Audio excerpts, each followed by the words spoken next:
예, 정말 여러 가지 복잡한 일들이 많이 벌어지는데 어제 일본에서는 또 어떻게 큰 지진이 세 개가 연속적으로 발생을 해가지고 막 일본 전역이 지금 아마 불안감 공포에 떨고 있는 것 같습니다.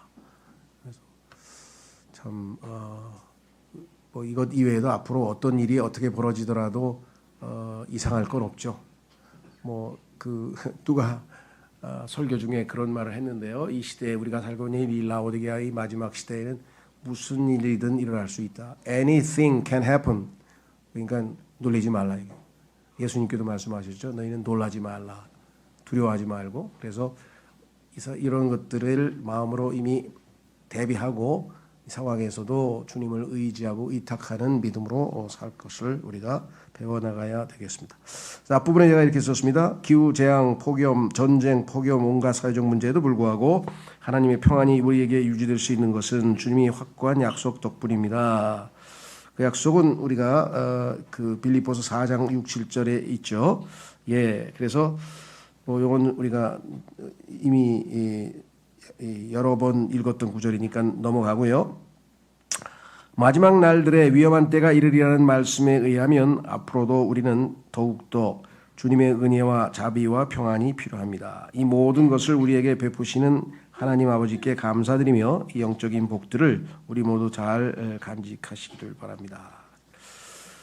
우리가 예전 성경에서는 은혜와 긍휼과 평강 이렇게 되어 있었는데 용어가 좀 바뀌었네요. 그렇죠? 뭐 이런 것들이 아직은 우리에게는 조금 혼란이 있기는 있습니다만은 어차피 기존에서도 보면 기존 우리 금정역에서도 보면은 평화라고 했다가 화평이라고 했다가 평안이라고 했다가 평강이라고 했다가 피스란 단어를 여러 가지로 우리말로 이게 혼용한 것을 보게 됩니다.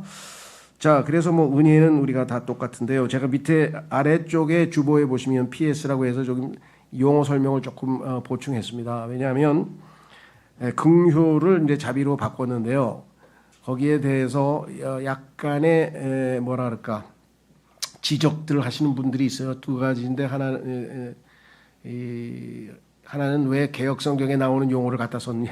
그거는 좀 제가 볼 때는 그럼 개혁성경에 있는 용어는 뭐 성경 용어가 아닌가요? 그래서 그거는 제가 볼 때는 그렇게 올바른 지적은 아닌 것 같고요. 오히려 오래 쓰던 용어니까 뭐 더 좋다고 저는 생각하고 두 번째는 여기 나와 있는 것처럼 자비라고 하는 그 사전에 나와 있는 것을 제가 적어놨는데 불교 용어처럼 그래서 중생에게 즐거움을 주고 괴로움을 없게 함 이렇게 돼 있어요. 그래서 왜 또 불교 용어를 갖다 썼냐 또 이렇게 비판하는 분도 덜어 있습니다. 그런데 불교 용어는 뭐 기독교 용어하고 다른 게 없어요. 예를 들면 불교에서 사랑 그러면 기독교는 사랑이라는 용어를 쓰면 안 됩니까? 그리고 특히 지옥이라는 단어는 원래 불교 용어예요. 근데 그 단어를 우리가 가져다가 쓰잖아요. 왜? 의미가 맞으니까. 그래서 그런 것보다는 우리가 서로 약간의 차이가 있지만 선호도에 따라서. 그래서 사전에 보면은 긍휼은 불쌍히 여겨 돌보아 줌 이렇게 일단 1차적으로 나와 있고요. 자비는 남을 깊이 사랑하고 가엾게 여김 또는 그렇게 여겨서 베푸는 혜택. 그래서 큰 차이는 없습니다. 그런데 영어 사전에 한영 사전을 보니까 1차적으로 mercy라고 하는 이 영어 단어가 자비라고 먼저 이렇게 우리 사전에는 나와 있더라고요. 그래서 자비라 제가 어떤 게 우월하고 이걸 얘기하는 게 아니라 이 영어를 쓴다고 해서 크게 문제될 것은 없다는 사실을 좀 미리 말씀을 좀 드립니다. 자, 그래서 첫 번째 우리 한번 가보도록 하겠습니다.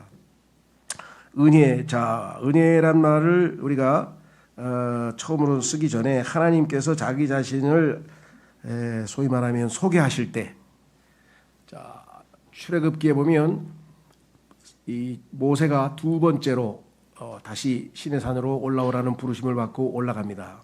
첫 번째는 아시다시피 내 던져서 그 돌판을 깨버렸죠. 이스라엘 백성들이 우상 숭배하는 것을 보고 화가 나가지고 하나님께서 다시 부르셔가지고 이제 올라갔을 때 그때 하나님께서 자기 자신을 소개하는데 처음으로 자신의 이름을 밝히십니다. 그 이름이 주입니다. 주. 이번 성령 수련회 기간 중에 우리가 마지막 날 침례를 줬는데요. 침례식을 했는데 그때 제가 아버지와 아들과 성령의 이름 곧 주의 이름으로 침례를 주더라. 성경에 따르면 아버지와 아들과 성령을 이름인데 이름들로 되어 있지 않고 단수로 되어 있다고 여러 번 말씀이 되어 있죠. 이름이 한 가지입니다. 하나님도 주님이시고 주고 예수님도 주고 성령님도 주입니다. 그렇기 때문에 실제적으로 사도행전에 가면 성도들을 침례줄 때 주의 이름으로 침례 줬다 이렇게 돼 있어요. 그럼 어떤 분들은 왜 아버지와 아들과 성령의 이름으로 침례를 주라 그랬는데 주의 이름으로 줬습니까? 그 이름이 그 이름이니까. 그래서 오해 없으시면 좋겠습니다. 자, 그래서 여기 출애굽기 34장 5절과 6절을 보시면 출애굽기 34장 5절과 6절에 보시면 이렇게 나와 있습니다. 그러자 주께서 구름 가운데 내려오시어 그와 함께 거기에 서서 주의 이름을 공포하셨더라. 자기 이름이 무엇인지를 공포하셨는데 뭐라고 했느냐? 그리고 주께서 그의 앞을 지나가시며 이같이 공포하셨느니라. 주로다. 자신의 이름이 주다 이거죠. 주로다. 자비가 많고 은혜로우며 오래 참고 선함과 진리가 풍부한 주 하나님이로다. 하나님께서 이 땅에 존재하는 모든 인간들에게 가장 알리고 싶은 하나님의 속성이 압축되어져 있습니다. 이것 말고도 더 우리는 하나님에 대해서 깊이 더 알아갈 수 있지만 하나님께서 직접 모세 앞에서 그렇죠? 자기가 주라고 이름을 밝히시면서 자비가 많다. 얼마나 감사한지 모르겠습니다. 그렇죠? 이 세상의 최고 주권자이고 통치자이고 가장 높으신 분이 자비가 많으신 분이라는 게 얼마나 우리에게는 위안이 됩니까? 그렇죠? 예, 아주 못되고 독한 사람이다 그러면 정말 얼마나 괴롭겠어요. 그렇죠? 두 번째, 은혜로우며 너무 감사한 일입니다. 근데 오래 참고 이 구절을 읽을 때 그렇죠? 여기 계신 분들 중에는 뭐 일찌감치 어렸을 때부터 예수님을 믿고 구원받은 사람도 있지만 저같이 뭐 20대 중반, 30대, 40대, 50대 예전에 우리 그 이무상 형제님도 거의 50대 중반인가 하여간 그런 것 같은데 그때까지 하나님께서 오래 참지 않았으면 어떻게 됐겠어요? 그렇죠? 예. 자, 그래서 그것 이외에도 우리가 하나님의 성품이 오래 참으시는 성품이라고 하는 것, 이건 지금 현재 언제든지 오실 수 있지만 아직도 회개하는 사람들이 있기를 바라면서 오래 참고 계신다고 베드로후서 3장에 써 있습니다. 사람들은 오신다고 뭐 2000년 전부터 오신다 그러더니 왜 안 오셔? 언제 오셔? 계속 조롱하고 있지만 그 사람들이 얼마나 어리석은 사람인가 말씀하셨죠. 하나님께서는 하루가 천년 같고 천년이 하루 같다 그러면 하나님께 겨우 이틀 지나신 거예요. 그러니까 하나님께와 우리하고 계산 방법이 다르죠. 자, 그래서 우리는 하나님의 성품 오늘 두 가지 자비가 많고 은혜로우며 오래 참고 선함과 진리가 풍부한 주 하나님이다. 이렇게 말씀을 하셨습니다. 자, 그래서 첫 번째 은혜와 관련지어서 성경적인 정의를 한번 좀 내려보려고 합니다.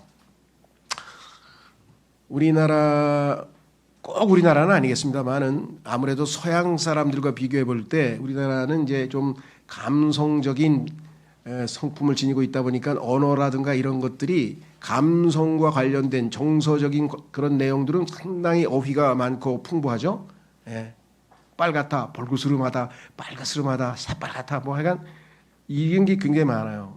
근데 이제 논리 정연한 그런 이 분야의 이성적인 쪽으로 가면 용어 정리가 하기가 좀 어려울 때가 있습니다. 그래서 좀 뭘 믿느냐 그러면 뭐 다 그거지 그걸 믿지 뭐 그걸 꼭 물어보세요. 막 이런 설명을 못 해요. 설명을. 그렇죠? 예. 그래서 첫 번째 은혜는 뭐냐? 여기 나와 있습니다. 중생을 위해 다시 태어나서 하나님의 자녀가 돼야 되는데 그것을 위해서는 자격 없는 자에게 우리는 하나님의 자녀가 될 자격이 없습니다. 그런데 자격 없는 자에게 주어지는 하나님의 도우심. 자, 우선 에베소서 2장 8절을 보십시오. 이는 너희가 은혜로 구원받은 것은 믿음을 통한 것이기 때문이니 이는 너희 자신에게서 난 것이 아니요 그것은 하나님의 선물이라. 은혜. 은혜의 핵심은 뭐냐? 여기 단어 밑줄을 그으셔도 좋고요. 자격이 없다는 거예요. 받을 자격이 없는데 하나님께서 호의를 베풀어 주시는 거예요. 자격이 있어서 준 것이 아니라 이것을 우리가 깨달은다면 은혜에 대해서 깊이 핵심적인 것을 우리가 깨닫는 거죠. 예. 그래서 은혜는 하나님께서 내게 주신 것은 내가 받을 자격이 단 하나도 없는 것들 뿐입니다. 모두가 다. 그렇죠? 예. 자격이 있어서 받은 거 있으시면 말씀해 보세요. 나는 떳떳하게 자격이 있어서 받았다. 그게 뭔데요? 한번 얘기해 보세요. 아무것도 없어요. 우리는 받아야 될 자격이 없어. 뭘 갖춘 게 없어. 근데 하나님께서 거저 호의를 베풀어 주신 거야. 얼마나 감사합니까? 그렇죠? 예. 자, 그래서 우리가 예수 그리스도를 믿고 구원받은 것이 은혜로 이루어졌다고 하는 것은 뭐 너무나 분명합니다. 그런데 오늘 오후에도 성경 공부하겠습니다만은 이 카인이라고 하는 사람은 행위로 자신의 의의를 드러내서 하나님 앞에 인정받으려고 내가 이렇게 노력해서 이렇게 많이 은혜로 하나님께 나아가는 게 아니라 은혜의 보좌 앞으로 나가야 되는데 그게 아니라 자신의 행위를 쫙 내보이면서 자기 의의를 과시하는 그런 자세로 하나님 앞에 나아간 카인의 후예였죠. 자, 그런데 우리는 하나님의 은혜로 이제 구원을 받았습니다. 자, 그러면 그거 한 번만 구원받고 끝이냐? 그렇지 않습니다. 자, 한 구절 찾겠습니다. 요한복음 1장 16절. 요한복음 1장 16절은 성경 한번 찾아보겠습니다.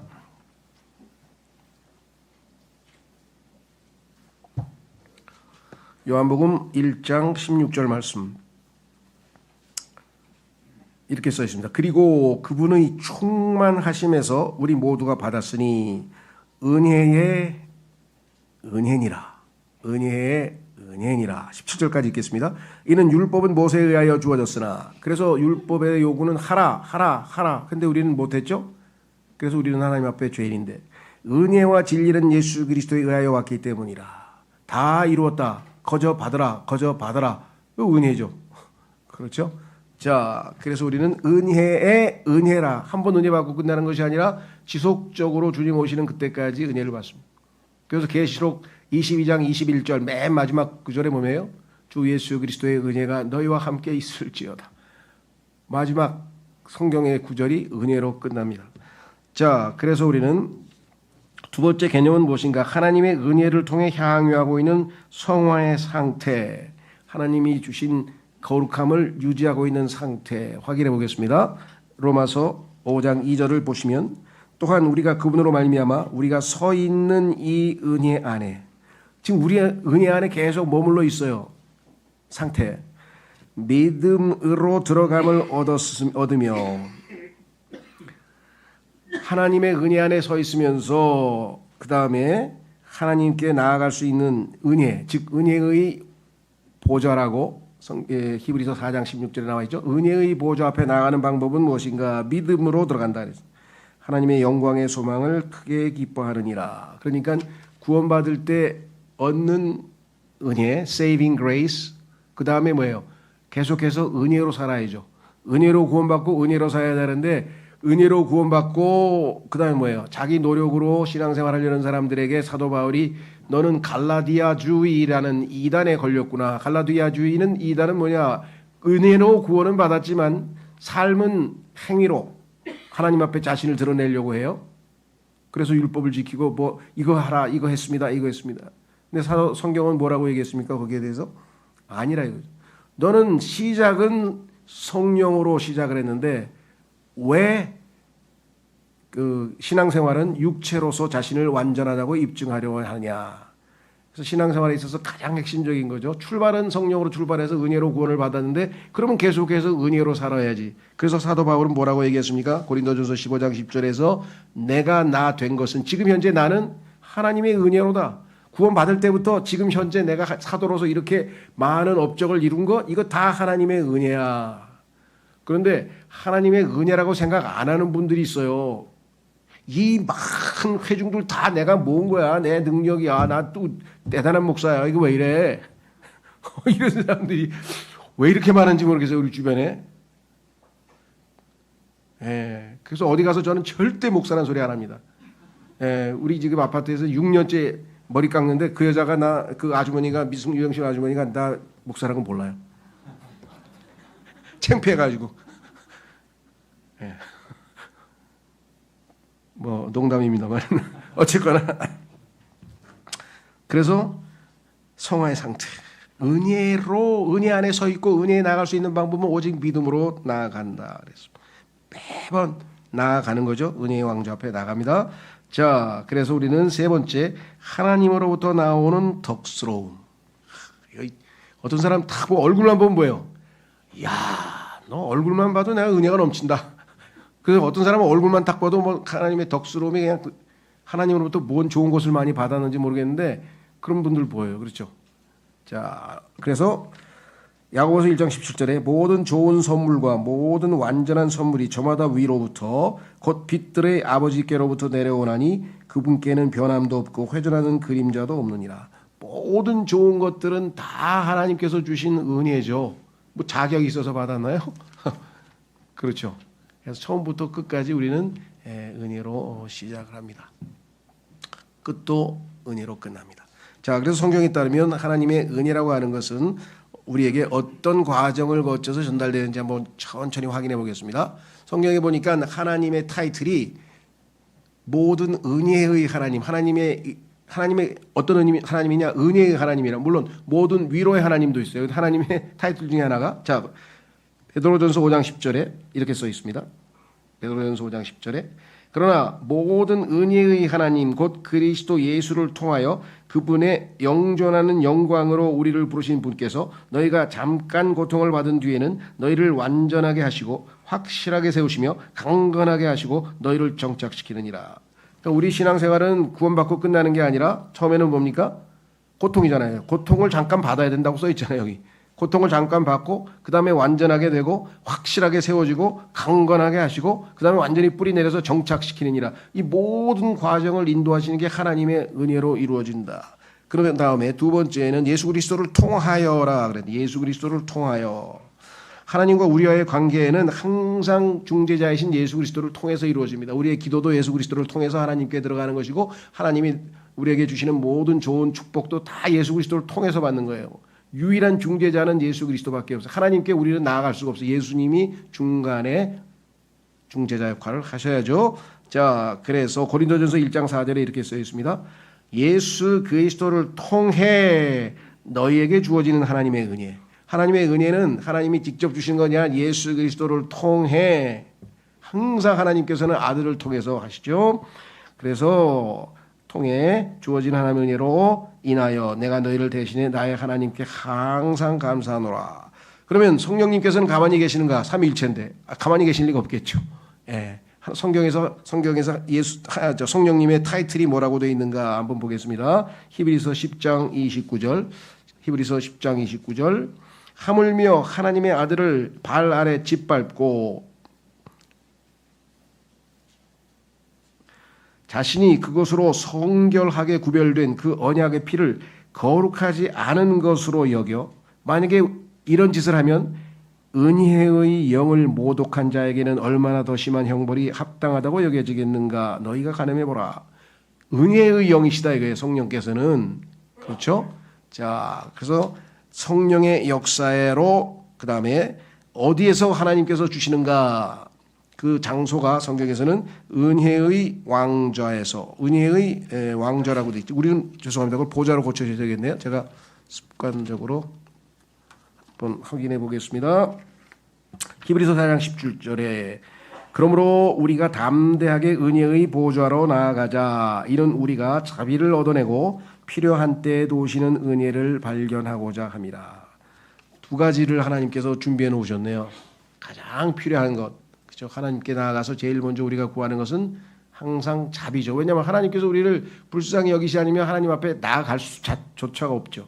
그 다음에 아무 자격도 없는데 주셔요. 그게 은혜입니다.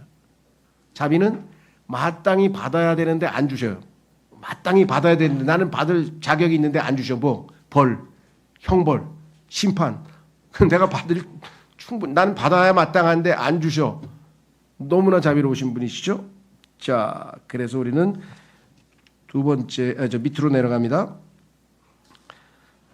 거기 보면은 설명에 뭐라고 써 있냐. 문제는 이 은혜에 이르지 못하면 이렇게 하나님께서 모든 것을 준비하시고 항상 우리에게 은혜를 주실 준비가 되어 있는데 이 은혜에 이르지 못하면 우리의 생활이 어떤 모습이 되는가가 써 있어요.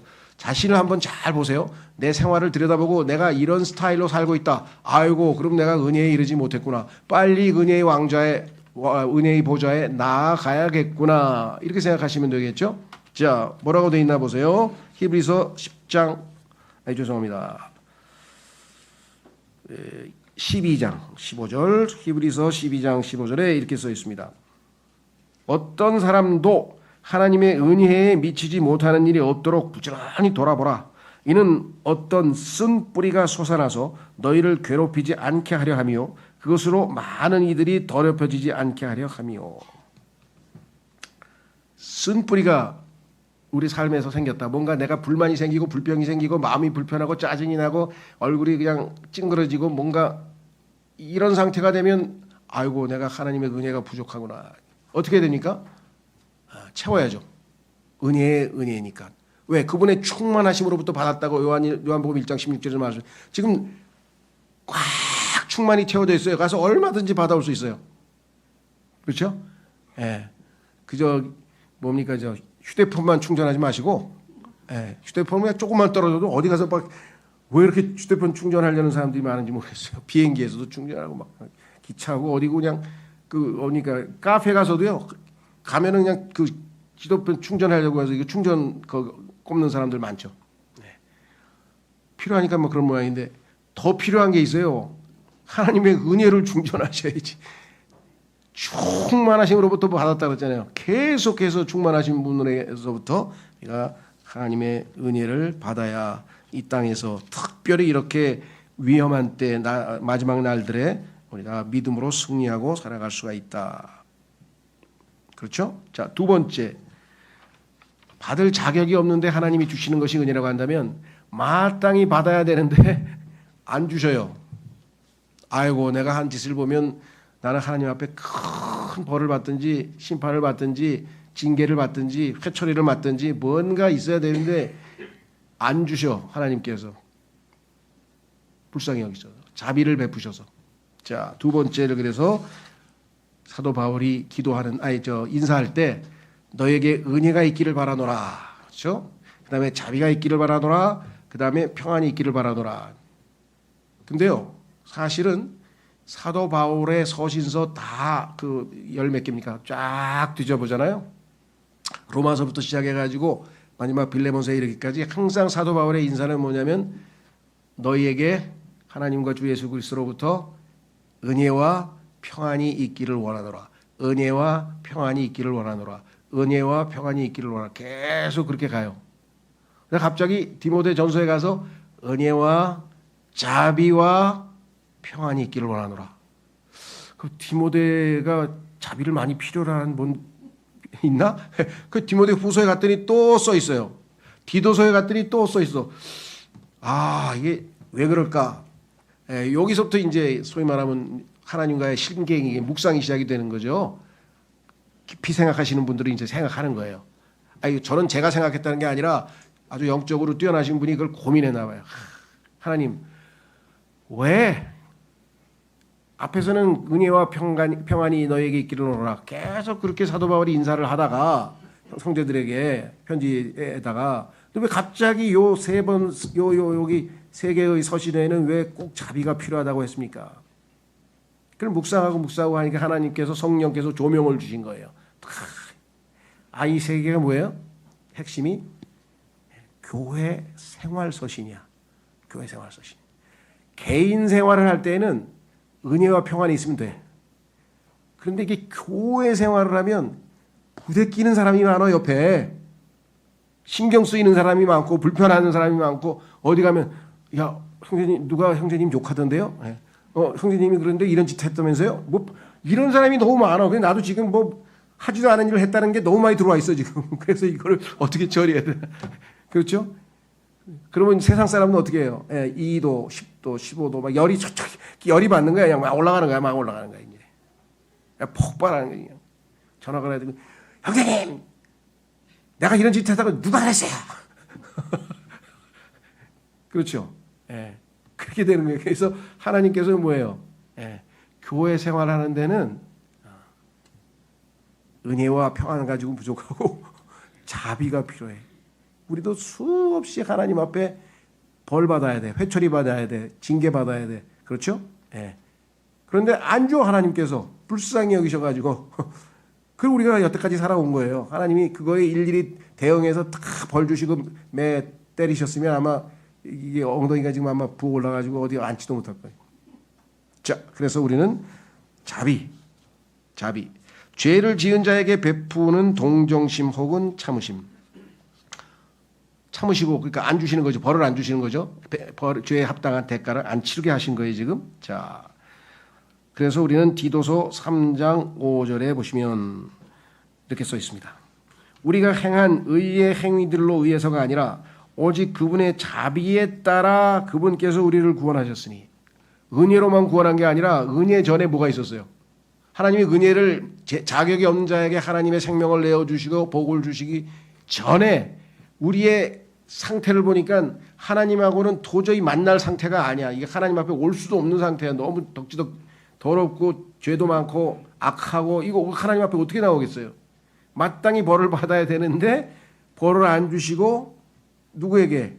자신의 아들에게 다 그 벌을 주시고 우리는 용서해서 참으시고 불쌍히 여겨주셨잖아요. 그래서 동정심을 가지고 대해주셨죠. 죄를 지은 자에게 베푸는 동정심 혹은 참으심.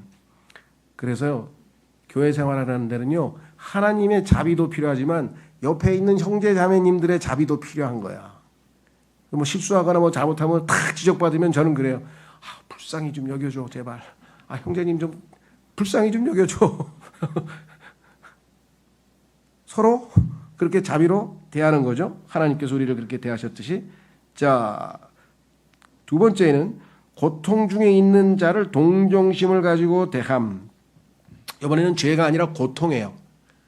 아픈 사람, 괴로운 사람, 뭐 지금 경제적으로 뭐가 없는 사람에게, 어렵고 힘든 사람에게 대해서는 동정심을 가지고 대하는 것. 자, 누가복음 17장 3절에 보니까, 그리고 그들은 자기 목소리를 높여 말씀드리기를 예수님이여 스승이여 우리에게 자비를 베푸소서. 우리는 너무 괴롭습니다. 자, 뿐만 아니라 18장 38절에도 예수님께 나와서 이렇게 빕니다. 고통스러운 사람.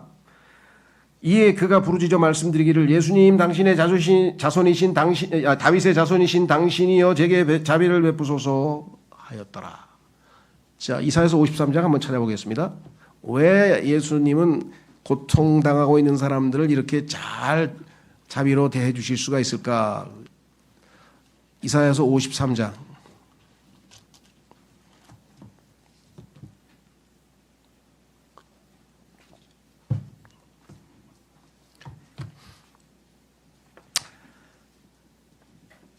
자, 예수님에 대해서 기록한 내용이라는 것을 우리가 이미 잘 알고 있죠. 53장 1절 우리가 전한 것을 누가 믿었느냐, 그리고 누구에게 주의 팔이 나타났느냐, 이는 그가 그분 앞에서 연한 초목같이 메마른 토양에서 나온 뿌리같이 자랄 것이기 때문이라. 그는 화려함도 없고 우아함도 전혀 없고 우아함도 없도다. 예수님 겉보기에는요 매력적인 게 전혀 없어요. 그리고 우리가 그를 볼 때 우리가 그를 흠모할 만한 아름다움이 전혀 없도다. 그는 사람들에게 멸시받고 거절당하는도다. 또한 슬픔들의 사람이요 비통함에 익숙해진 사람이로다. 예수님이 멸시받고 거절당하고 슬픔 자체의 사람, 항상 슬픔을 지니고 사시는 분이시고, 그 다음에 뭐예요? 뒤에 비통함에 익숙해진 사람, 마음이 비통해지는 일에 익숙하신 분이에요. 그렇기 때문에 비통한 사람들, 슬픈 사람들, 멸시당한 사람들, 거절당하는 사람들, 괴로운 사람들, 아픈 사람들 전부 다 예수 그리스도께 나와서 그분의 자비를 얻을 자격이 있는 것이겠죠. 자, 그래서 우리는 두 번째 살펴봤고요. 세 번째는 뭐냐? 하나님의 호의 혹은 동정심 같은 영적 축복. 하나님께서 나를 불쌍히 여기시고 호의를 베풀어 주시는 이러한 영적인 축복을 성경에서 때로 우리가 자비라고 이렇게 정의가 내려져 있습니다. 자, 예레미야 애가 보면 이렇게 써 있습니다. 3장 23절에 우리가 진멸되지 않은 것은, 우리가 한 짓으로 봤을 때 이스라엘 백성이 고백합니다. 우리가 한 짓으로 봤을 때 우리는 벌써 하나님으로부터 진멸받아 마땅한데 진멸이 안 됐어. 받아야 마땅한데 안 받았어. 이유가 뭐예요? 주의 자비들로 인한 것이니 그분의 연민들이 사라지지 않기 때문이라. 매일 아침 그것들이 새로워지나니, 매일 주님의 연민이 새롭게 나에게 다가와서 당신의 신실하심은 위대하나이다. 이렇게 고백을 했죠. 자, 그래서 하나님께서는 우리에게 참으로 공정심을 베푸셔서 연민을 그대로 늘 지니신 채로 대해 주신다. 이게 얼마나 우리에게는 큰 축복인지 모르겠습니다. 자, 그래서 결론을 이렇게 내렸습니다. 주님의 자비 덕분에 우리는 멸망하지 않았으며 금방 예레미야 애가 3장 22절 읽었죠. 그 다음에 주님께서는 자비를 기뻐하시는 분이시기에, 자 미가서 7장 18절에 보면은요 이렇게 써 있어요. 당신과 같은 한 하나님이 누구이니까. 당신께서는 죄악을 면죄하시고 자신의 상속 재산에 속하는 남은 자들의 불법을 넘어가 주시나이다. 그분께서는 자신의 분노를 영원토록 간직하지 아니하시나니 그분께서 자비를 크게 즐거워하시는 까닭이니이다. 자비를 크게 즐거워하시는 분. 그렇죠? 그리스도인들의 특징도 뭐예요? 자비를 많이 베풀어야죠. 나에게 실수를 많이 하거나 나에게 잘못을 많이 하거나 나에게 손해를 끼친 사람들을 그냥 악착같이 그냥 막 다 추징해가지고 다 그냥 몰수하려고 그러고 그냥 다 받아내려고 그러고 아니면 그냥 막 질책하고 막 따지고 전혀 그리스도인의 모습이 아니에요. 하나님께서 만약에 나한테 그랬으면 난 벌써 없죠 지금. 그렇죠?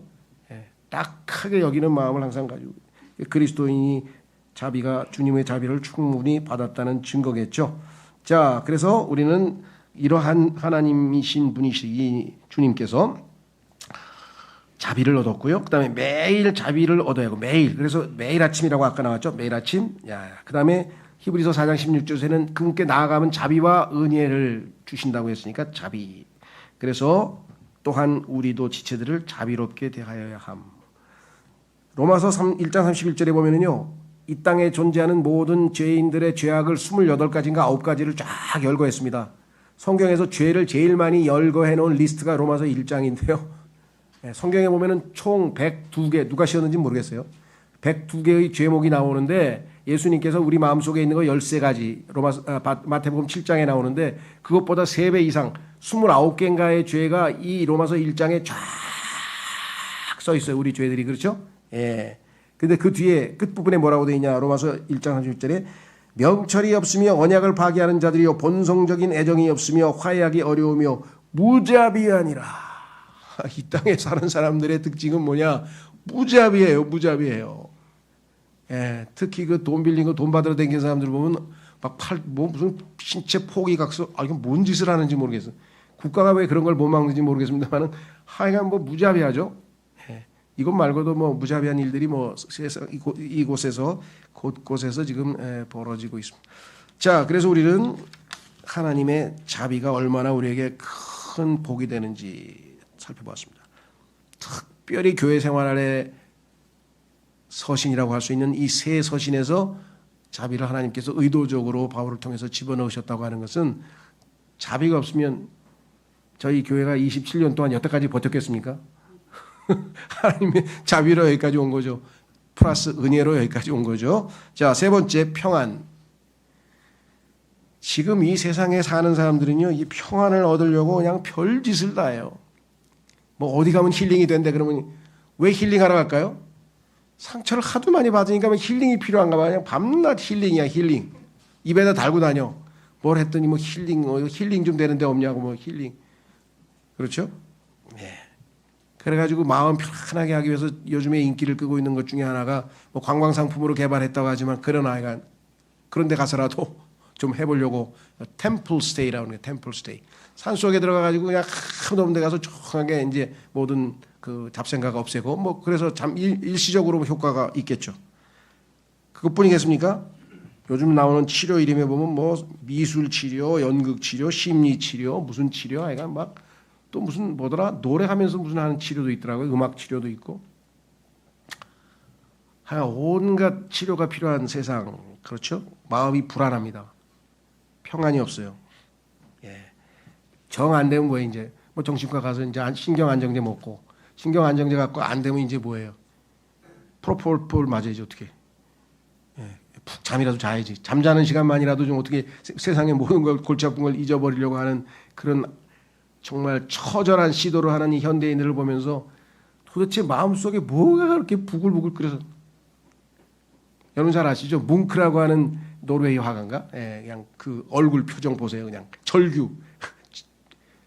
제목이 절규니까 얼굴. 근데 절규 안 가르쳐줘도 얼굴만 봐도 절규인데 뭐. 근데 그 사람이 그린 그림은 다 비슷비슷하더라고.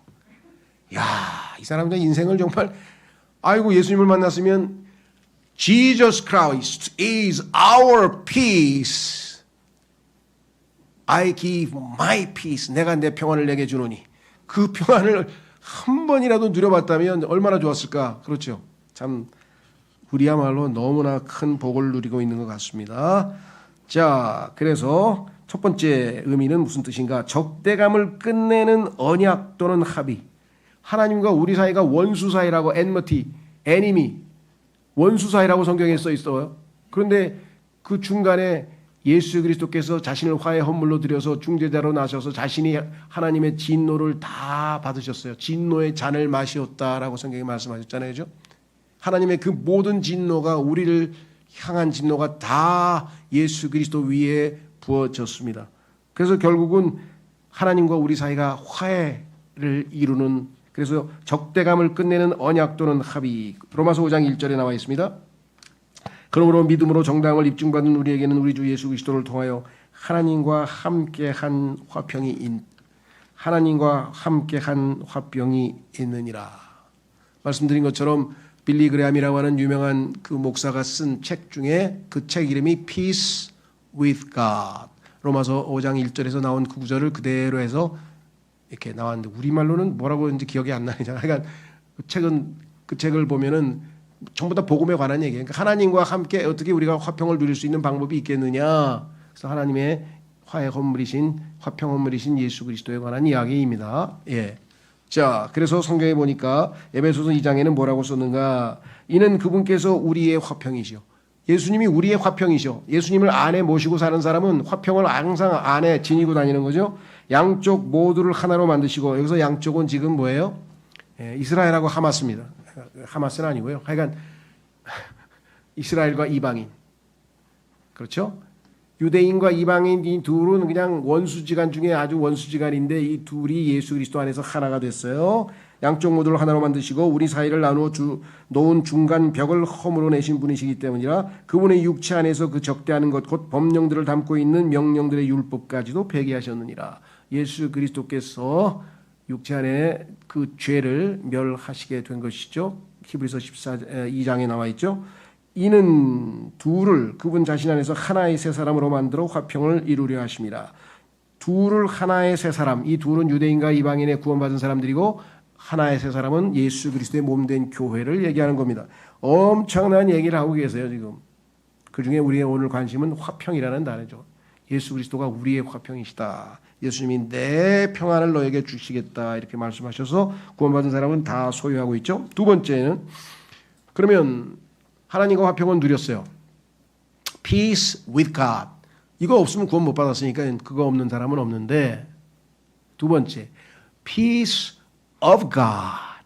하나님이 갖고 계신 그 화평은 내가 갖고 있냐 이 말이. 근데 이거는 앞에 거는 예수님 믿으면 누구에게나 다 있는 것이고요. 두 번째는 조건이 들어있어요. 조건. 그 빌립보서에 나와 있는 조건이죠. 자, 우선 빌립보서 보기 전에 하나 먼저 보겠습니다. 주 예수 그리스도로부터 오는 평정의 상태인데요. 마음이 주님으로 말미암아 편해. 요동치질 않아. 불안이 없어. 흔들거리질 않아. 차분하게 편함을 누리는데요.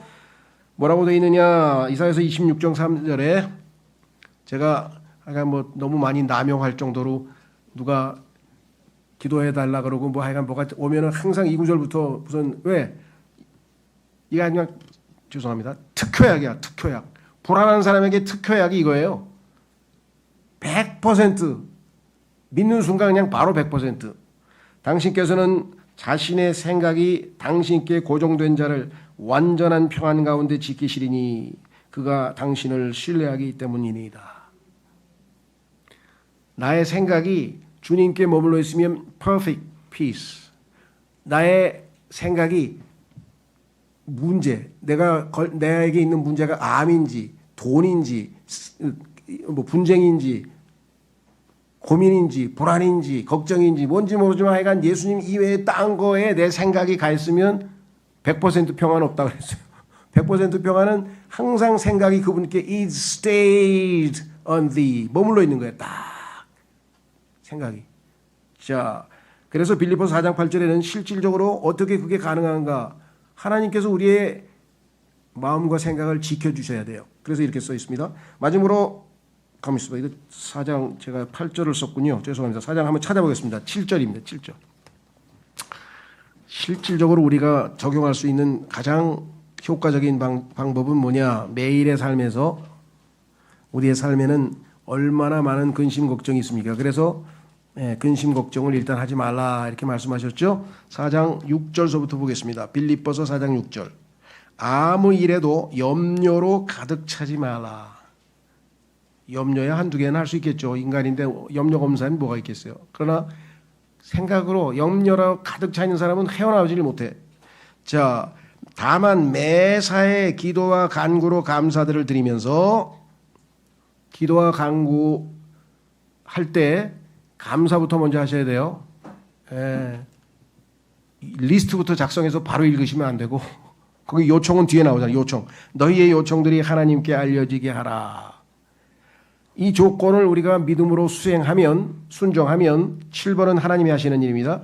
그리하면 모든 지각을 초월하는 하나님의 평안이 이게 저한테는 너무나 와닿았어요.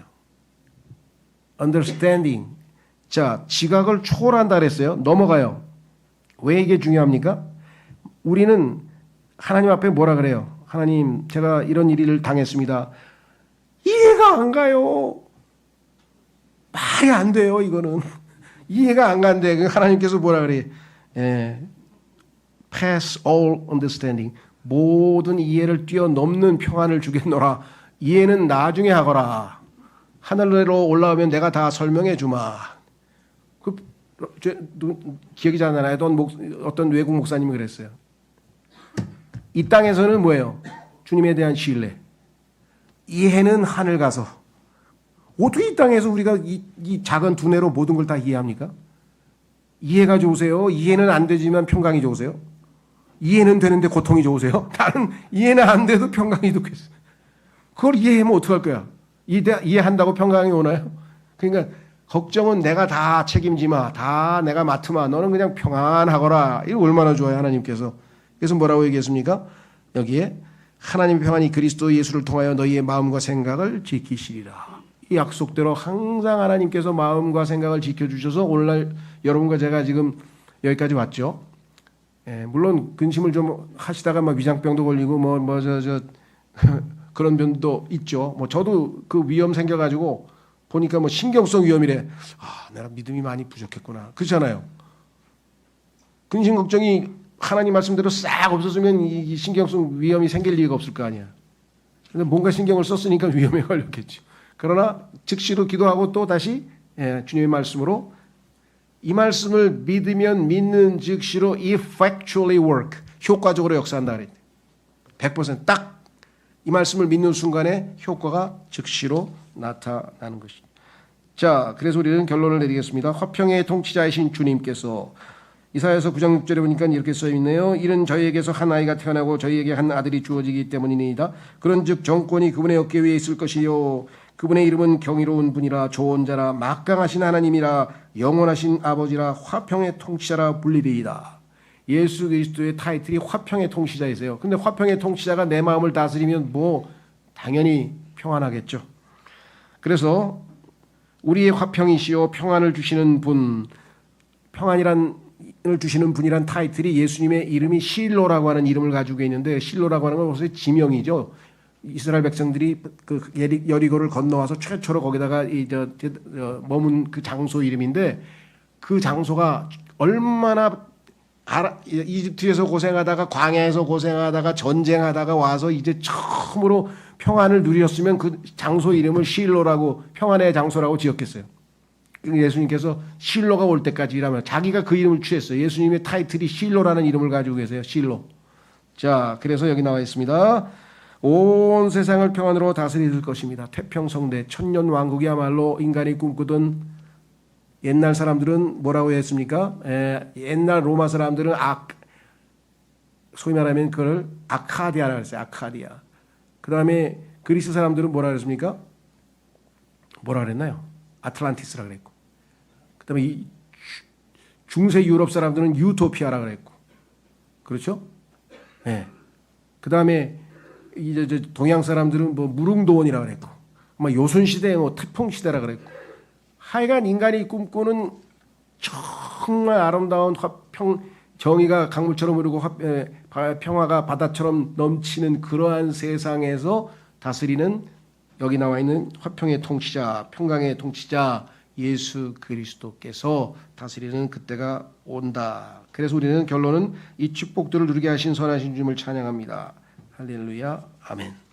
그래서 매일매일, 특별히 우리에게 매일매일 이 세 가지가 꼭 필요한 것인데, 우리가 원할 때 주님께서 늘 제공해 주신, 오늘 주신 말씀을 묵상하면서 내가 받은 은혜와 매일매일 베풀어 주시는 하나님의 자비와 주께서 그 결과로 나에게 임한 그 평안이라고 하는 축복으로 인해 하나님께 감사하고, 이 복을 우리 주변에 있는 사람들에게도 향유할 수 있도록, 나누어 줄 수 있도록, 또 그들이 예수님을 통해서 얻을 수 있도록 우리가 그 전달자 역할을 해야 되겠습니다. 다 같이 기도하겠습니다.